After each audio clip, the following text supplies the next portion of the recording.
Selanjutnya terdapat bahan dan teknologi yang akan kami gunakan untuk mereduksi suatu biji. Biji yang kami pilih adalah biji hematit. Yang kedua adalah reduktor yang kami gunakan adalah batubara yang berjenis bituminous. Yang terakhir adalah alat atau teknologi yang kami gunakan untuk mereduksi biji hematit adalah rotary kiln. Yang terakhir, latar belakang pemilihan kombinasi lokal, sumber biji, dan energi lokal. Pada kelompok kami memilih biji hematit dari Kalimantan dengan alasan karena kualitasnya memang sudah terbukti baik. Menurut jurnal Study on Reduction of Iron Ore Concentrate in Rotary Kiln to Produce Direct Reduction Iron, konsentrat hemamit dari Kalimantan memiliki kadar Fe total sebesar 68,10% dengan kandungan pengotor yang sangat rendah, yaitu SiO2 sebesar 1,62%. Selanjutnya ada L2O3 sebesar 1,18% dan CaO sebesar 2,28%.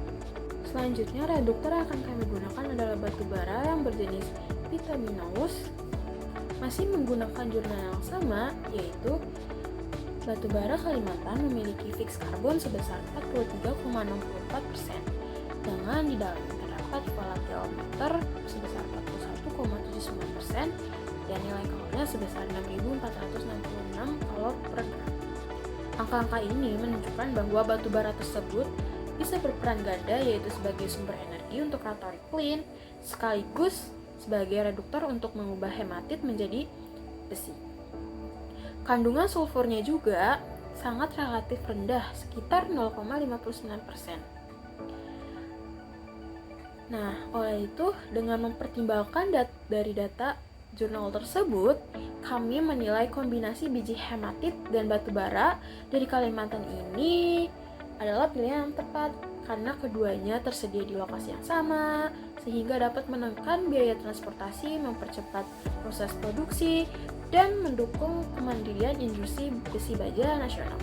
Selanjutnya, reduktor yang akan kami gunakan adalah batubara yang berjenis bituminous, masih menggunakan jurnal yang sama, yaitu batubara Kalimantan memiliki fixed carbon. Skema proses reduksi. Reduksi terjadi di dalam rotary kiln, yaitu proses di rotary kiln ini terdiri dari 3 tahap utama. Pertama, ada pemanasan awal atau preheating zone. Di tahap ini suhunya sekitar 800 sampai 1200 derajat Celcius. Sebagian batu bara dibakar untuk menghasilkan panas.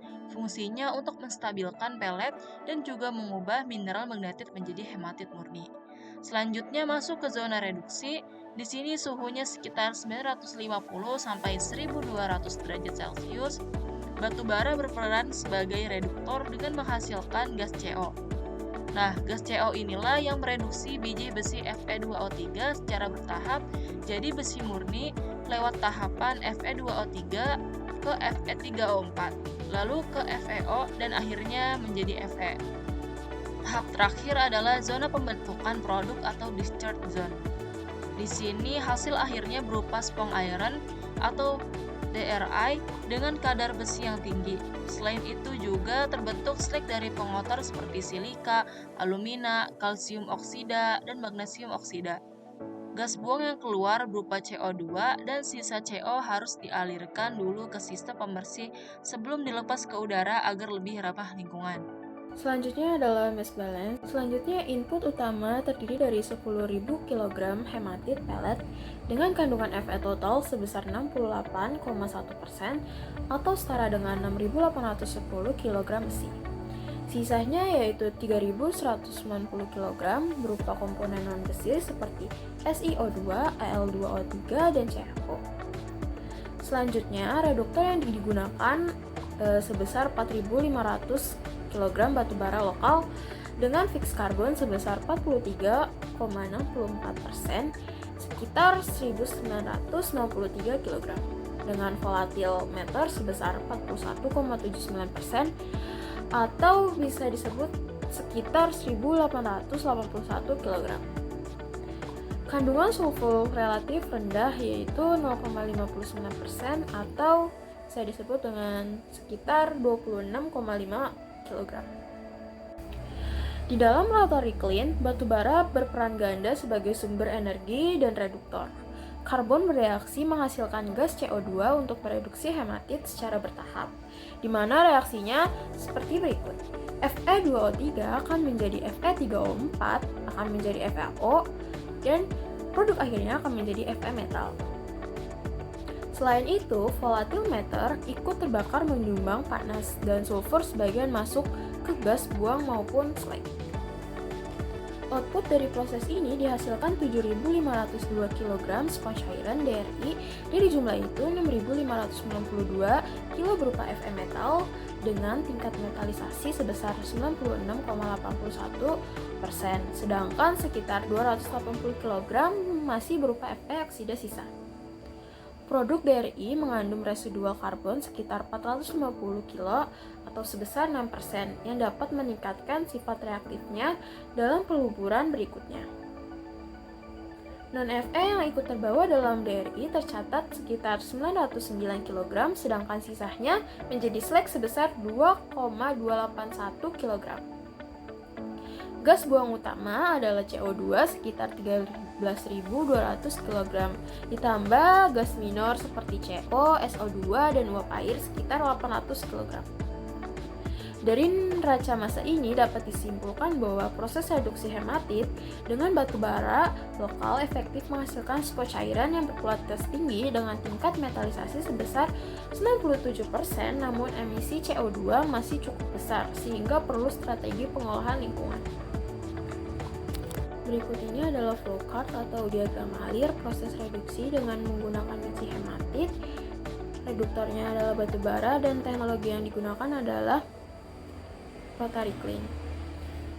Pertama-tama biji besi dari tambang dihancurkan dengan Rochbaker dan jaw crusher sehingga ukurannya sebesar 300 mm. Kemudian biji tersebut diperkecil lagi melalui secondary dan tertiary crushing dengan cone crusher sehingga ukurannya sesuai, lalu disimpan di stockpile. Setelah itu biji digiling di ball mill lalu ditambahkan air untuk mengurangi panas dan debu. Kemudian biji tersebut dikiringkan di rotary dryer sebelum masuk ke proses konsentrasi dengan menggunakan magnetic separator. Hasil konsentrasi dibentuk menjadi pellet di drum pelletizer dan kemudian dikeringkan agar lebih kuat secara mekanis. Pellet ini kemudian diproses untuk mereduksi oksida besi, yaitu di mana Fe2O3 akan menjadi Fe3O4 akan menjadi FeO, dan yang akan menjadi besi logam. Dari tahap ini dihasilkan 3 produk, yaitu sponge iron sebagai produk utama, yang kedua itu adalah slag sebagai limbah padat, serta gas buang.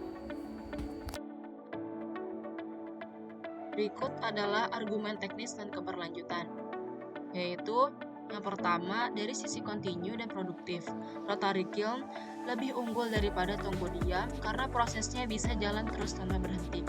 Hasilnya juga lebih baik dengan tingkat metalisasi bisa mencapai 95%. Kedua, dari segi efisiensi energi, batu bara memiliki peran ganda. Selain menjadi bahan bakar penghasil panas, batu bara juga menjadi reduktor lewat reaksi Baudouin. Jadi, kebutuhan energi tambahan dari luar bisa berkurang. Ketiga, terkait aspek lingkungan, pemakaian batu bara lokal membantu mengurangi emisi dari transportasi. Memang terdapat polutan seperti SO2, NO2 atau debu, tetapi itu bisa dikendalikan dengan teknologi filtrasi gas buang. Karena energi bersih seperti hidrogen masih terbatas dan mahal, batu bara tetap jadi pilihan realistis untuk masa transisi. Terakhir yaitu dari sisi keberlanjutan, bahan baku lokal kita melimpah dan biayanya lebih efisien. Dampak lingkungan seperti emisi bisa ditekan dengan mitigasi, misalnya filtrasi gas, CO firing, biomasa, atau teknologi CCUS. Jadi, penggunaan rotary kiln ini bukan hanya layak secara teknis dan ekonomis, tapi juga mendukung kemandirian industri baja nasional ke depan.